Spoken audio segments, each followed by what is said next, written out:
और उन कर्मों का लेखा जोखा हम लोग भुगतते हैं।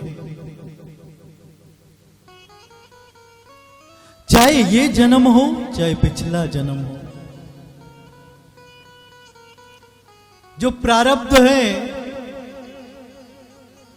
वहां के कर्म इस जन्म में आते हैं।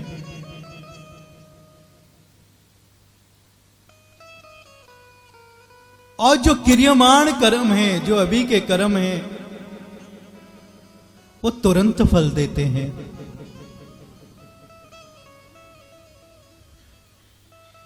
कार्मिक अकाउंट में जो कर्म, उन्हीं के अनुसार सारा फल है। एक दीवान जी थे, कुछ समय पहले एक राजस्थान में पहले कुछ रियासतें होती थी, वहां पर दीवान जी हुआ करते थे।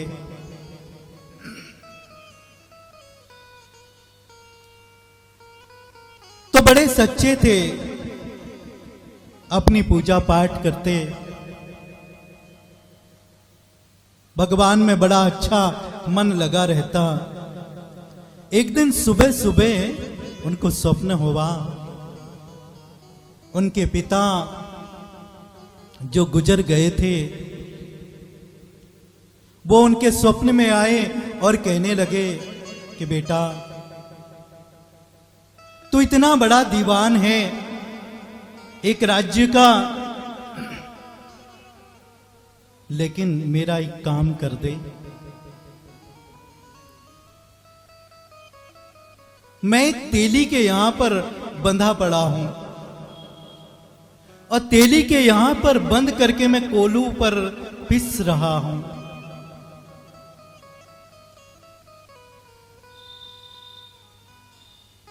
स्वप्न में पिता ने कहा कि मैंने उस तेली से 14 रुपए उधार लिए थे, वो उधार में चुका नहीं पाया, तो आज बैल बन करके उस तेली के यहां पर कोलू पीस रहा हूं। जगह का नाम बताया, दीवान जी उठे, सुबह उठते ही चल पड़े।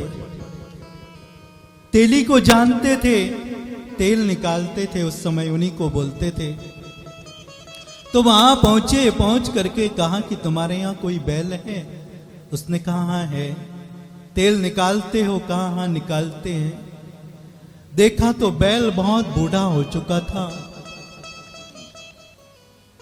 तो दीवान जी ने, उस समय 14 रुपए बहुत होते थे, कहा ये लो 14 रुपए और इस बैल को मुझे दे दो, अभी मुझे ये बैल चाहिए। अब तेली ने सोचा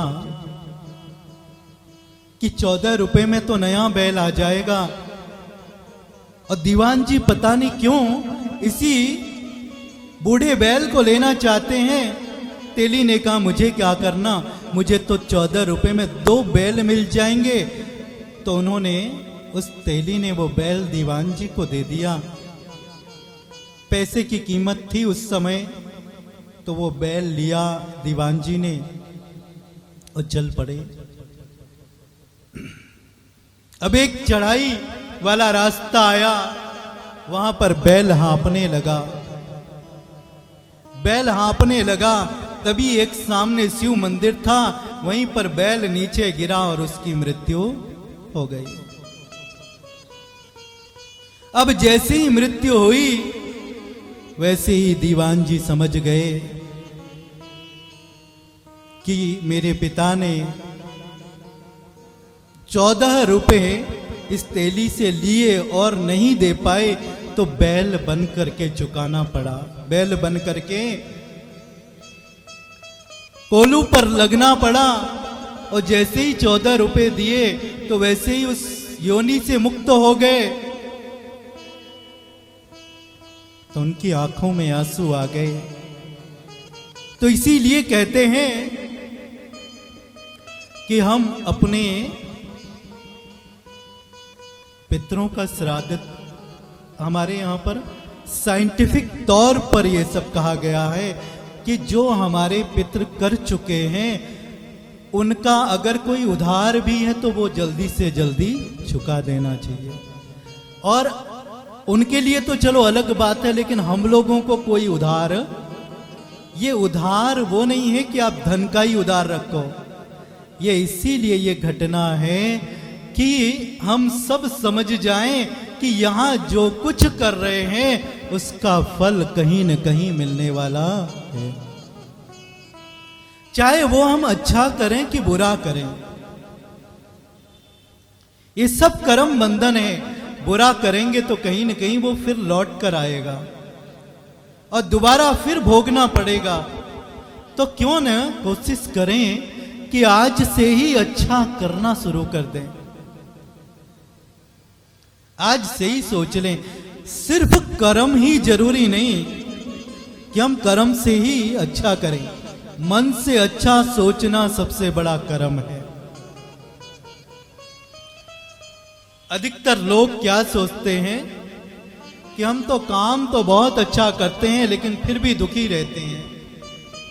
तो मैंने कहा कभी अच्छा भी सोच लिया करो, करो ही अच्छा नहीं, सोचना भी अच्छा चाहिए। अच्छा सोचोगे तो अच्छा काम अपने आप हो जाएगा, लेकिन सोचोगे बुरा और करना अच्छा चाहोगे तो बुरा हो जाएगा।